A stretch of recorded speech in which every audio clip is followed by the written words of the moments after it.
Again ഞാനൊരു ഐസ്ക്രീമിൻ്റെ video ആയിട്ടാണ് വന്നിരിക്കുന്നത്. ചക്കയുടെ സീസണൊക്കെ കഴിയാറായല്ലോ, അപ്പോൾ നമുക്ക് ചക്ക ഐസ്ക്രീമൊക്കെ ഉണ്ടാക്കിയിട്ട് അത് വൈൻഡപ്പ് ചെയ്യാം. ഞാൻ ഇതിനു മുന്നേ വേറെ കുറേ ഫ്ലേവറിലുള്ള ഐസ്ക്രീം ചെയ്തിട്ടുണ്ടായിരുന്നു. അതൊക്കെ ജസ്റ്റ് ആ ഒരു ഫ്ലേവറിനെ മാത്രം ഫോക്കസ് ചെയ്തുകൊണ്ടാണ് ചെയ്തിരിക്കുന്നത്. എന്നാൽ അതിൽ നിന്നും വ്യത്യസ്തമായി ഈ ചക്ക ഐസ്ക്രീമിനെ കുറച്ചും കൂടി വെറൈറ്റി ആൻഡ് റിച്ച് ആക്കാൻ എങ്ങനെ സാധിക്കുമെന്നും കൂടെ ഈ വീഡിയോയിൽ പറഞ്ഞു പോകുന്നുണ്ട്. നമ്മൾ കടയിൽ നിന്ന് ഐസ്ക്രീം വാങ്ങുമ്പോൾ അതിൽ ആർട്ടിഫിഷ്യൽ കളറും ഫ്ലേവറും ഒക്കെ ചേർത്തിട്ടാണല്ലോ അവരത് ഉണ്ടാക്കി വിൽക്കുന്നത്. എന്നാൽ അതിൻ്റെ ഫ്ലേവറിനും കളറിനും ഒക്കെ ഫ്രഷ് ഫ്രൂട്ട് തന്നെ വെച്ചിട്ട് ചെയ്യുന്ന ഐസ്ക്രീം റെയറായിട്ട് നമുക്ക് പർച്ചേസ് ചെയ്യാനും കിട്ടുള്ളൂ. അതുപോലെ അതിന് ഭയങ്കര റേറ്റും ആയിരിക്കും. എന്നാൽ നമ്മൾ വീട്ടിൽ അവൈലബിൾ ആയിട്ടുള്ള ചക്കയും മാങ്ങയും ഒക്കെ വെച്ചിട്ട് ഐസ്ക്രീം ഉണ്ടാക്കുകയാണെങ്കിൽ കോസ്റ്റും കുറവാണ്, അതുപോലെ നല്ല ടേസ്റ്റിയാണ്, പിന്നെ കുറച്ചും കൂടി ഹെൽത്തിയും ആണല്ലോ. അതിനുവേണ്ടി ഞാനൊരു ചക്ക പറിച്ചിട്ടുണ്ട്. ഇത് വരിക്ക ചക്കയാണ്. വരിക്ക ചക്ക അല്ലെങ്കിലും നമുക്കത് യൂസ് ചെയ്യാം. പക്ഷേങ്കിൽ ബൈറ്റ് ചെയ്യാൻ വേണ്ടിയിട്ട് ചക്കയുടെ പീസ് കിട്ടാനൊരു പ്രശ്നമാണ്. ഈ ചക്ക കട്ട് ചെയ്തതിന് ശേഷമാണ് മനസ്സിലായത് ഇതൊട്ടും ക്വാളിറ്റിയില്ല, മധുരമൊന്നും ഇല്ലാത്ത ഒരു റോ പോലെ ഇരിക്കുന്ന, പഴുത്തതാണ് എന്നാലും അത്ര ടേസ്റ്റി ഒന്നും അല്ലാത്തൊരു തേൻ വരിക്ക സ്റ്റൈലൊന്നും വരാത്ത ചക്കയാണ്. അതുകൊണ്ട് ടേസ്റ്റ് ഇല്ലാതാകുമോ എന്ന് വിചാരിച്ചിട്ട് ഞാൻ വിചാരിച്ച ക്വാണ്ടിറ്റി ആക്കിയിട്ടില്ല. അതിൻ്റെ ഹാഫ് വെച്ചിട്ടാണ് ഞാൻ ഐസ്ക്രീം ചെയ്തത്. പക്ഷേ വിചാരിച്ചതുപോലെയല്ല, ഈ ഒരു രീതിക്ക് അത് പ്രിപ്പയർ ചെയ്ത് ആക്കിയതുകൊണ്ട് നല്ല ടേസ്റ്റ് ഉണ്ടായിരുന്നു. ചക്ക റെഡിയാക്കാൻ വേണ്ടി തുടങ്ങുമ്പോൾ നമുക്ക് പാല് സ്റ്റൗവിൽ വെക്കാം. പാലിൽ പഞ്ചസാരയും ചേർത്ത് തിളച്ച് വറ്റി കുറുകി വരാൻ വേണ്ടിയിട്ട് വെക്കാം. ഇങ്ങനെ ചെയ്യുന്നില്ലെങ്കിൽ നിങ്ങളുടെ കയ്യിൽ മിൽക്ക് മെയ്ഡ് ആണെങ്കിൽ അത് യൂസ് ചെയ്താൽ മതി. ഐസ്ക്രീമിൻ്റെ ആ ഒരു കറക്റ്റ് കൺസിസ്റ്റൻസിയും സ്ട്രക്ചറൊക്കെ കിട്ടണമെങ്കിൽ നിങ്ങൾ അതിലൊരിക്കലും വെള്ളം ചേർക്കാൻ പാടില്ല. വെള്ളം ചേർത്താൽ അത് കട്ടയാക്കുന്ന സമയം ഐസ് ക്രിസ്റ്റൽസ് ഫോം ചെയ്യുകയും നമുക്ക് ആ ഒരു സ്മൂത്ത് ആയിട്ടുള്ള അലിഞ്ഞു വരുന്ന ആ ഒരു സോഫ്റ്റ് ആയിട്ടുള്ള ഐസ്ക്രീം കിട്ടാതെയും വരും. അതുകൊണ്ടാണ് നമ്മൾ ഇതിലേക്ക് പാല് ഡയറക്റ്റായിട്ട് ചേർക്കാതെ അതിൻ്റെ വാട്ടർ കണ്ടൻറ്റൊക്കെ കളഞ്ഞ് മിൽക്ക് മെയ്ഡിൻ്റെ രൂപത്തിൽ ചേർത്ത് കൊടുക്കുന്നത്. നമ്മുടെ ചക്കയുടെ പൾപ്പൊക്കെ റെഡിയാക്കിയിട്ടുണ്ട്. അത് മിക്സറിലിട്ട് നല്ല ഫൈനായിട്ട് തന്നെ അരച്ചെടുക്കണം. ഇത് അരക്കാൻ വേണ്ടിയിട്ട് ഞാൻ നേരത്തെ പറഞ്ഞ പോലെ ഒരിക്കലും വെള്ളം ചേർക്കരുത്. പാലും ഡയറക്റ്റായിട്ട് ചേർക്കുന്നതിനെക്കാട്ടും നല്ലത് നമ്മുടെ മിൽക്ക് മെയ്ഡ് ചേർക്കുന്നതാണ്. നമ്മളത് ഉണ്ടാക്കി വെച്ചിട്ടുണ്ടായിരുന്നു.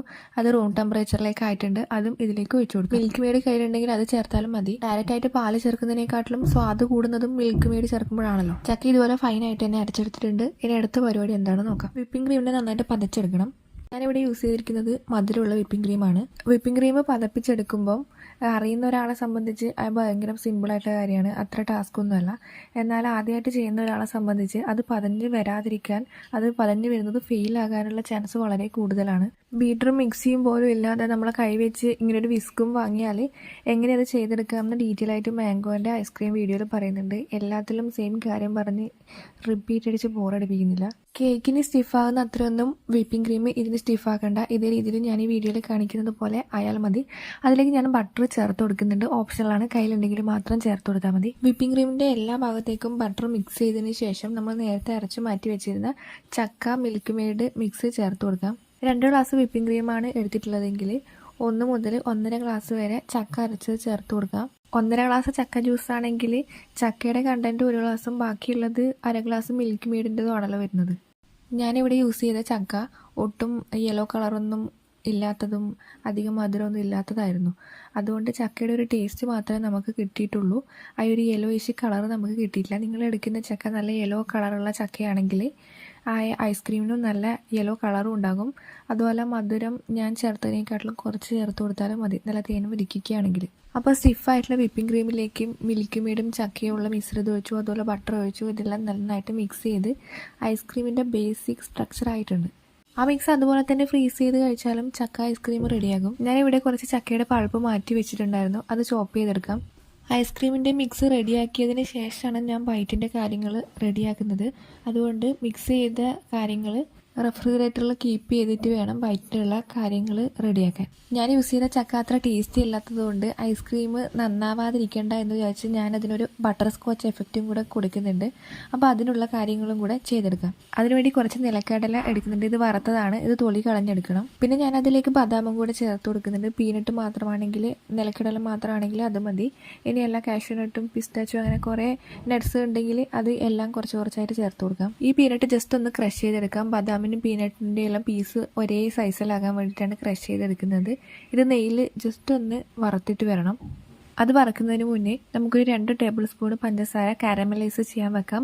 അടി കട്ടിയുള്ള പാത്രത്തിൽ വെക്കണം, കുക്കറിലൊക്കെ വെച്ചാൽ മതി. 3 ടേബിൾ സ്പൂൺ നട്ട്സ് എടുത്തിട്ടുണ്ടെങ്കിൽ 2 ടേബിൾ സ്പൂൺ പഞ്ചസാര കാരമലൈസ് ചെയ്യാൻ വെക്കാം. ആ ഒരു അളവിലെടുത്താൽ മതി. ഒന്നെങ്കിൽ ഈ നട്ട്സ് ആദ്യമേ വറുത്ത് വെച്ചതിന് ശേഷം പഞ്ചസാര കാരമലൈസ് ചെയ്യാനിടാം, അല്ലെങ്കിൽ പഞ്ചസാരയുടെ സ്റ്റൗ കത്തിച്ച ഉടനെ തന്നെ നമുക്കിത് ഫ്രൈ ചെയ്യാനും ഒരുങ്ങാം. ചൂടായ നെയ്യിലേക്ക് ഈ നട്ട്സ് ചേർത്ത് കൊടുത്ത് ജസ്റ്റ് അതിൻ്റെ പച്ചമുളകൊന്ന് മാറി ഒന്ന് ഗോൾഡൻ കളർ ആകുമ്പോൾ തന്നെ സ്റ്റൗ ഓഫ് ചെയ്ത് മാറ്റി വെക്കാം. അറിയാത്തവർക്ക് വേണ്ടി പറയുന്നതാണ്, പഞ്ചസാര കാരമലൈസ് ചെയ്യാൻ വെക്കുമ്പോൾ അതിലേക്ക് വെള്ളമൊന്നും ചേർത്ത് കൊടുക്കേണ്ട. ലോ ടു മീഡിയം ഫ്ലെയിമിൽ ഇതിങ്ങനെ വെച്ച് കൊടുത്താൽ ഇത് തന്നെ മെൽട്ടായി ഗോൾഡൻ കളറിലായി വരും. പഞ്ചസാര കാരമലൈസായി നല്ല ഗോൾഡൻ കളറായി വന്നിട്ടുണ്ട്. അതിലേക്ക് നമ്മൾ വറുത്ത് മാറ്റി വെച്ച നട്ട്സ് ചേർത്ത് കൊടുക്കാം. പഞ്ചസാര കാരമലൈസായി ലോ ഫ്ലെയിമിൽ മാത്രമേ സ്റ്റൗ കത്തിക്കാൻ പാടുള്ളൂ. അതുപോലെ നട്ട്സ് ചേർത്ത് ഉടനെ തന്നെ സ്റ്റൗ ഓഫ് ചെയ്തതിന് ശേഷം ഇളക്കി മിക്സ് ചെയ്ത് കൊടുത്താൽ മതി. എന്തെങ്കിലും ഓയിലോ നെയ്യോ തടവി ഗ്രീസ് ചെയ്ത പാത്രത്തിലോ ബട്ടർ പേപ്പറിലോ എങ്ങാനും ഇത് സെറ്റ് ആവാൻ വേണ്ടി വെക്കണം. ഗ്രീസ് ചെയ്തിട്ടില്ലെങ്കിൽ അത് വിട്ടുവരില്ല, പ്ലേറ്റിൽ തന്നെ ഒട്ടിപ്പിടിച്ച് നിൽക്കും. ഞാനൊന്ന് എളുപ്പപ്പണി നോക്കിയിട്ട് നമ്മൾ നേരത്തെ നെയ്യൊഴിച്ച് നട്ട്സ് വറുത്തിട്ടുള്ള ചീനച്ചട്ടിയിലേക്ക് തന്നെയാണ് ഈ മിക്സ് സെറ്റാകാൻ ഒഴിച്ചു കൊടുക്കുന്നത്. അതിൻ്റെ ചൂടാറുമ്പം അതിങ്ങനെ സെറ്റായി വരും. അത് ഒരു ചപ്പാത്തി കോലെടുത്ത് ജസ്റ്റ് ഒന്ന് ക്രഷ് ചെയ്ത് കൊടുക്കുന്നുണ്ട്. മിക്സിയിലൊന്നും ഇട്ടടിക്കേണ്ട ആവശ്യമൊന്നുമില്ല. എന്തെങ്കിലും എടുത്തൊന്ന് ഇങ്ങനെ കുത്തി കൊടുത്താൽ മതി. ഐസ്ക്രീമിലേക്ക് ഈ ബൈറ്റ്സ് ചേർത്ത് കൊടുക്കാം. ചക്ക ചോപ്പ് ചെയ്ത് വെച്ചതും അതുപോലെ ഈ നട്ട്സ് ഒന്ന് ക്രഷ് ചെയ്ത് വെച്ചതും അതിലേക്ക് ചേർത്ത് കൊടുക്കാം. നട്ട്സ് ക്രഷ് ചെയ്തതിൻ്റെ പകുതിയെ ഞാൻ അതിലേക്ക് ഡയറക്റ്റായിട്ട് ചേർത്തിട്ടുള്ളൂ. ബാക്കി ഞാൻ അതൊന്ന് ഡെക്കറേറ്റ് ചെയ്യാൻ മാറ്റി വെച്ചിട്ടുണ്ട്. ഗോതമ്പ് പൊടി വെച്ചിട്ടും അരിപ്പൊടി വെച്ചിട്ടും അങ്ങനെ പല രീതിയിൽ നമ്മൾ വീട്ടിൽ ഐസ്ക്രീം ചെയ്തെടുക്കുന്നുണ്ട്. പക്ഷേങ്കിൽ കടയിൽ നിന്ന് വാങ്ങുന്ന അതേ രീതിക്ക് ഐസ്ക്രീം കിട്ടണമെങ്കിൽ വിപ്പിംഗ് ക്രീം വെച്ചിട്ട് തന്നെ ചെയ്യണം. മാത്രമല്ല, ഈ ഒരു രീതിയിൽ നിങ്ങൾ ഐസ്ക്രീം ഉണ്ടാക്കാൻ പഠിച്ചു വെച്ചിരുന്നാൽ പല ഫ്ലേവറിലും നിങ്ങളെ ലോജിക്കിനനുസരിച്ച് ഇത് ചെയ്തെടുക്കാനും പറ്റും. ഇതൊരാൾക്ക് കൊടുത്താൽ കടയിൽ നിന്ന് വാങ്ങിയതല്ല നിങ്ങൾ ഉണ്ടാക്കിയതാണെന്ന് പറഞ്ഞാൽ വിശ്വസിക്കുക പോലുമില്ല. കാരണം കടയിൽ നിന്ന് വാങ്ങുന്ന ഐസ്ക്രീമിനെക്കാട്ടിലും ഇത് ടേസ്റ്റിയാണ്.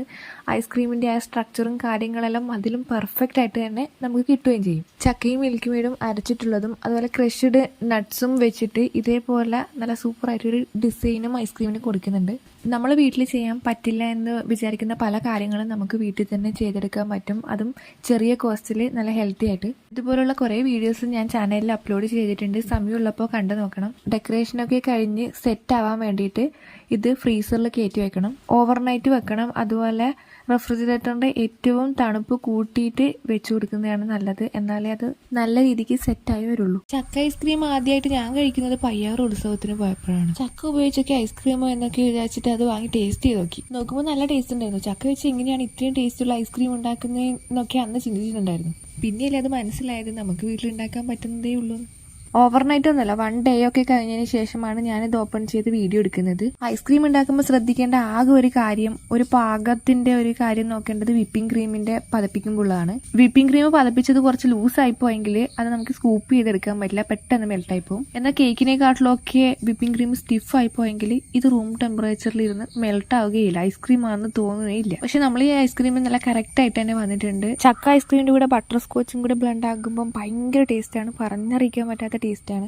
ഈ ഒരു റെസിപ്പിയൊക്കെ എക്സ്പെരിമെന്റ് ചെയ്ത് നോക്കിയാൽ വീണ്ടും വീണ്ടും അത് ട്രൈ ചെയ്ത് നോക്കുക തന്നെ ചെയ്യും. വീഡിയോ കണ്ട ഉടനെ പെട്ടെന്ന് എല്ലാവരും ഐസ്ക്രീം ഉണ്ടാക്കുന്നൊന്നും ഇല്ലെങ്കിലും ഇതെങ്ങനെയാണ് ഉണ്ടാക്കുന്നത് എന്നെങ്കിലും അറിഞ്ഞു വെക്കാമല്ലോ. ഞാൻ ഉണ്ടാക്കുന്ന ഈ റെസിപ്പി എല്ലാവർക്കും ഷെയർ ചെയ്യണമെന്ന് തോന്നി.